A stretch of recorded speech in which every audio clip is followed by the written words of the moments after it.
Alright, Karina baby, September the 5th, and a year full of stories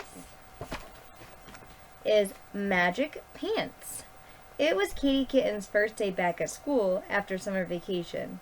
Ma Perkins kissed her goodbye. Work hard, she said. That morning Katie was very busy. Mrs. Tabby gave everyone in the new class new books to do math problems in. Katie finished hers quickly and got them all right. So Mrs. Tabby put a big smiley face at the bottom of the page. Then Kitty wrote her vacation diary and read 3 pages from her reading book before lunch. In the afternoon, Mrs. Tabby told the kittens to put on their aprons. It was time for painting. Katie sat at the table next to her friend Tim. They shared jars of yellow, red, and blue paint, and a jar of water to wash their brushes clean. I'm going to do paw prints, said Tim. He dipped his paw into the red paint and covered his paper with splotches. I'm going to do a real picture, said Katie. She painted a horse with red roof. She painted a house with a red roof and a blue door. Then she put a bright yellow sun in the sky. But when Katie went to paint some grass, she said, "Please, Mrs. Tabby, I need green paint." "Just mix the yellow and blue paint together," said Mrs. Tabby, "and see what happens." Kitty mixed the 2 colors, and as if by magic, they made green. After that, Mrs. Tabby showed her how to mix yellow and red to make orange. So Katie finished her picture with lots of green grass and orange flowers in the garden. When it was time to go home, she showed her picture to her mama. "Ooh, that's lovely," said Ma. "Mrs. Tabby showed me how to make magic paints," said Katie. "She did," said Ma. "It's amazing what you learn at school." She learned how to make primary and secondary colors, right? Primary colors are always the same: red, blue, and yellow. Your secondary colors are orange, which you mix your yellow and your red with to make orange, right? Purple, which you mix blue and red with to make purple, and green, which you mix blue and yellow with to make green. Red, orange, yellow, green, blue, indigo, and violet too. You can make a rainbow, with any paints you have. Alright, so we are reading The Little Mermaid, and this is a long story. So Mama's going to start off from the top. Saying more beautiful than anyone else. Everyone applauded her, and for a moment her heart was filled with joy. Let's go back to the top of this chapter. Truly, it was magnificent. Truly a magnificent affair, such as one never sees on earth.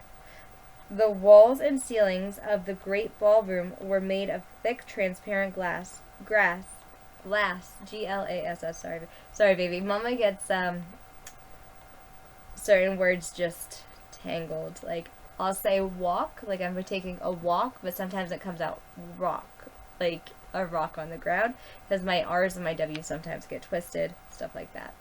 So, anyway, truly it was magnificent affairs, said, such as one never sees on earth.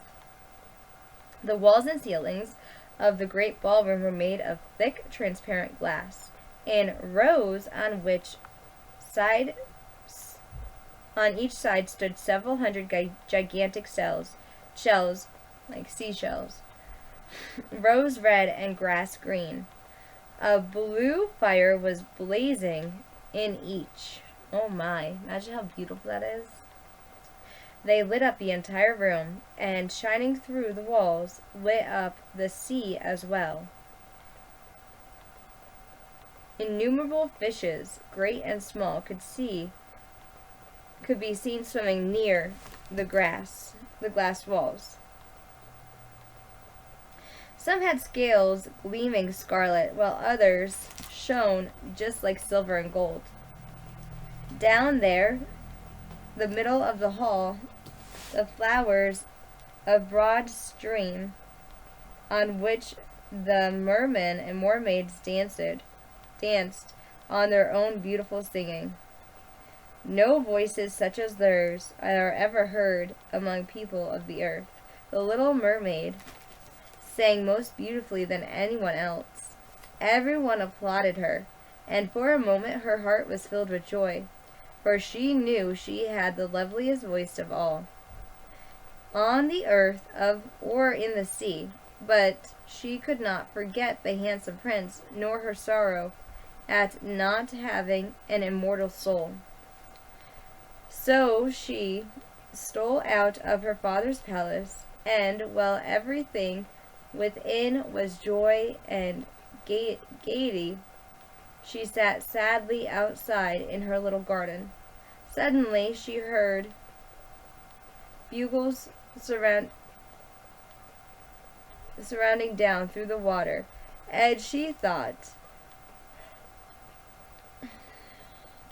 "He is sailing up there, he whom I love more than my father or my grandmother, he whom my thoughts are clinging, and whose hand I would gladly place the happiness of my life.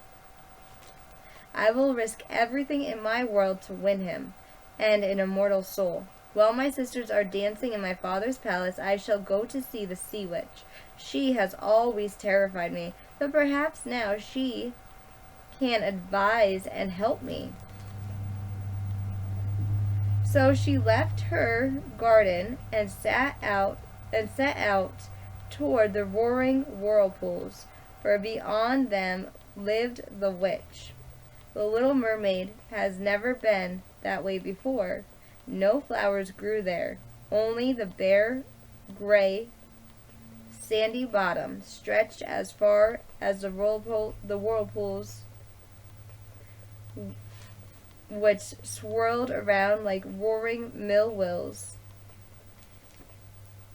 sweeping everything within reach down into the farthest sea. She had to pass right through the crushing, whirling waters to enter the territory of the sea witch. Then, for a long way, the only road went over and over a hot, bubbly morass,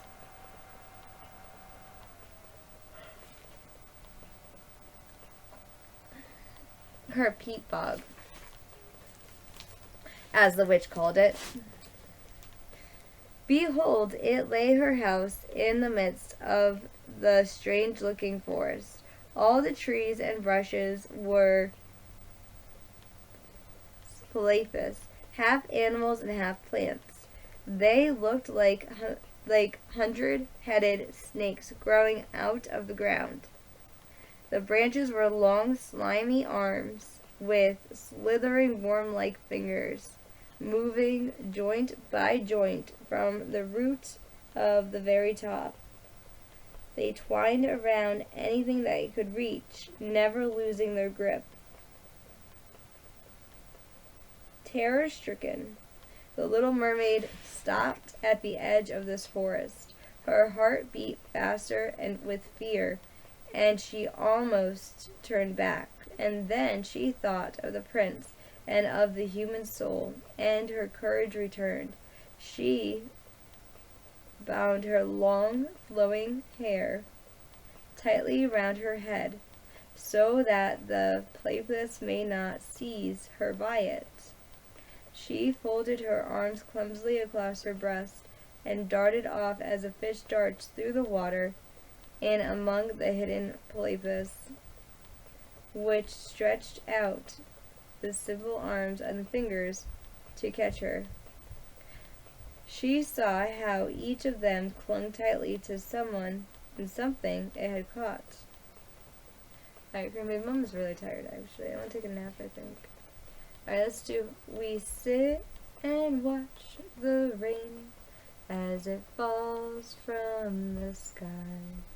And we are glad to be inside where it is warm and dry. Oh yes, I do love the rain. It keeps the earth so clean and helps the pretty flowers grow from the mountains to the streams. Karina, baby, I love you and I miss you and I can't wait to see you. Let's do Lila Tove. Lila Tove, and good night to you. Lila Tove, may your dreams come true. We sing Lila Tove, may Israel protect you throughout the night until we reach the morning light. Great, baby, I love you. Mama's really tired. I think I'm gonna lay down for a little bit and take a nap. I love you so incredibly much, though. Alright, baby. I love you. I'll be back. Hurry. Oh.